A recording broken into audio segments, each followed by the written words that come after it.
کارگل وار 1999 میں بھارت اور پاکستان کے درمیان ہونے والی ایک بڑی جنگ تھی۔ یہ جنگ کیسے شروع ہوئی؟ زیادہ سردی کی وجہ سے سیاچین کے مقام پر معمول تھا کہ پاکستان اور انڈیا کے افواج پہاڑوں سے نیچے آ جاتے تھے، لیکن 1984 میں انڈیا کی فوج سیاچن سے اترنے کے بعد دوبارہ واپس پہاڑوں پر چلی گئی اور پاکستانی فوج کی خالی جگہ پر قبضہ کر لیا۔ پاکستانی فوج نے سخت سردی میں قبضہ واپس لینے کی کوشش کی، مگر فتح نہ ہو سکی۔ پاکستان کو قبضہ واپس لینے کے لیے ایک بڑی اور باقاعدہ جنگ کی ضرورت تھی، جس میں پاکستان ایئر فورس کا ایک اہم کردار تھا، لیکن فوج کے پاس سیاچین کے مقابلہ کرنے کے لیے کوئی وجہ موجود نہ تھی، جس کی وجہ سے ایسا ممکن نہ ہو سکا۔ اس دور میں جنرل ضیاء الحق تاریخ کی سب سے بڑی رشیا کے ساتھ جنگ لڑ رہے تھے، جس میں رشیا شکست کے دہانے پر تھا۔ اس وقت جنرل ضیاء الحق کو ڈر تھا کہ اگر انڈیا کے ساتھ جنگ شروع ہو گئی تو رشیا پاکستان پر حملہ کر کے اپنے آپ کو مضبوط ثابت کر سکتا ہے، اور اگر ایسا ہوا تو اس طرح پاکستان افغانستان سے جیتی ہوئی جنگ بھی ہار جائے گا۔ اس دور میں سکھوں کی کولستان تحریک بھی مضبوط ہو رہی تھی، اور ضیاء الحق کو امید تھی کہ کولستان بننے کے بعد کشمیر خود بخود انڈیا سے کٹ جائے گا۔ لیکن ان سب حالات کے بعد سیاچین فتح کرنے کے لیے خفیہ پلاننگ کا آغاز کیا گیا اور آپریشن کارگل کا منصوبہ بنایا گیا۔ دوسری طرف انڈیا کے دباؤ سے نکلنے کے لیے جنرل ضیاء الحق نے کچھ ایسے بیان بھی جاری کیے جس سے یوں محسوس ہو کہ جنرل ضیاء الحق کو سیاچین میں کوئی دلچسپی نہیں ہے۔ اس کے بعد 1987 میں پرویز مشرف نے SSG کمانڈر کی مدد سے ایک آپریشن کیا اور قائد نامی پوسٹ انڈیا فوج کے قبضوں سے چھڑا لی، اور اس آپریشن میں پوسٹ پر موجود پوری کی پوری انڈین فوج ماری گئی، جن کی تعداد 300 تک کی تھی۔ 1988 میں پرویز مشرف نے کشمیر کو آزاد کروانے کے لیے کارگل وار کا مشورہ بے نظیر بھٹو کے سامنے پیش کیا، لیکن بے نظیر بھٹو نے بھاری جنگ اور نقصان کی وجہ سے انہیں ایسا کرنے سے منع کر دیا۔ کارگل میں بھی سیاچین کی طرح دونوں ملکوں کی فوج سخت سردی کی وجہ سے پہاڑوں سے نیچے آ جاتی تھی۔ مئی 1999 میں پاکستانی فوج نیچے اترنے کے بعد دوبارہ واپس اوپر گئی اور انڈیا کی طرح ان کے خالی کیے گئے سارے پہاڑوں کی چوٹیوں پر قبضہ کر لیا۔ پاکستانی فوج کے اس قبضے کی وجہ سے سیاچین اور لداخ میں موجود انڈیا فوج اپنے اپنے مورخوں میں پھنس گئی۔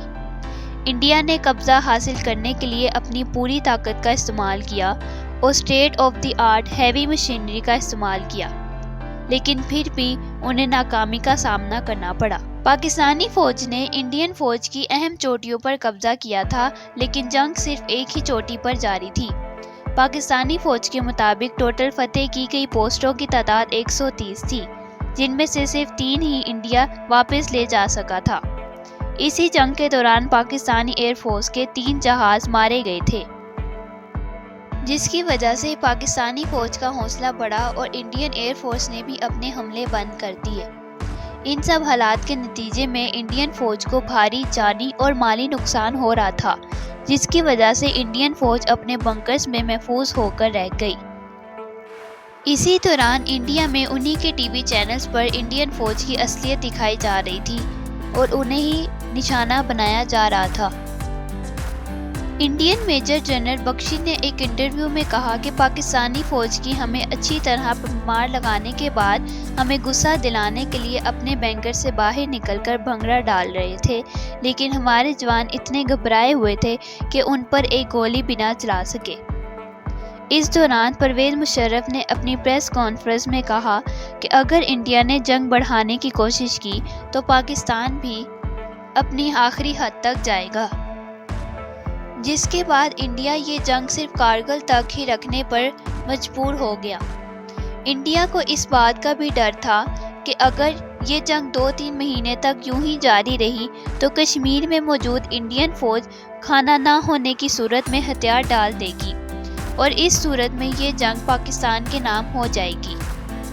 اس ڈر کی وجہ سے انڈیا اقوام متحدہ کو پاکستان پر دباؤ ڈالنے کے لیے مجبور کرنے لگا اور پھر 4 جولائی 1999 کو اس وقت کے وزیر اعظم نواز شریف نے امریکہ کے صدر بل کلنٹن سے ملاقات کے بعد پاکستانی فوج کو کارگل کی چوٹیاں خالی کرنے کا حکم دیا۔ کیپٹن کرنل شیر خان ان پاک فوج کے چند جوانوں میں سے تھے جنہوں نے انڈین پوسٹیں خالی کرنے سے انکار کر دیا اور آگے بڑھتے ہوئے انڈیا کے مزید 2 بٹالین فورس پر حملہ کیا اور شہادت تک لڑتے رہے۔ نواز شریف کے اس فیصلے پر جنرل مشرف اور نواز شریف کے درمیان کارگل کے مسئلے پر کافی دیر تک تکرار رہی اور دونوں ایک دوسرے کو نقصان کا ذمہ دار ٹھہراتے رہے۔ پاکستانی میڈیا نے بھی کارگل آپریشن پر زبردست تنقید کی۔ کارگل وار میں بظاہر ہارنے کے باوجود پاکستانی فوج نے پوائنٹ 5353 پر اپنے قبضے برقرار رکھے۔ یہی کارگل کی سب سے بلند چوٹی ہے اور اس کی مدد سے پاکستانی فوج جب چاہے انڈین سپلائی لداخ اور سیاچین گلیشیئرز کے لیے بند کر سکتی ہے اور اسی چوٹی سے انڈیا کے توپ خانے بھی پاکستانی فوج کی زد میں ہیں۔ اس وقت پاکستانی فوج اپنے کافی بنکرز یہاں بنا چکی ہے اور پاک سڑک بھی بنا چکی ہے۔ اس پوری جنگ میں پاکستان کے مطابق انڈیا کے 2000 فوجی ہلاک ہوئے جبکہ انڈیا اپنے 700 فوجیوں کی ہلاکت تسلیم کرتا ہے۔ اسی طرح انڈیا کے مطابق پاکستان کے 700 فوجی مارے گئے اور پاکستان اس جنگ میں اپنے 400 فوجیوں کی شہادت تسلیم کرتا ہے۔ بظاہری طور پر پاکستان کو انڈیا سے شکست ہوئی تھی لیکن آج تک یہ کارگل جنگ کا فیصلہ نہیں ہو پایا اور آج بھی کارگل کی چوٹیوں پر پاکستان کا ہی قبضہ ہے۔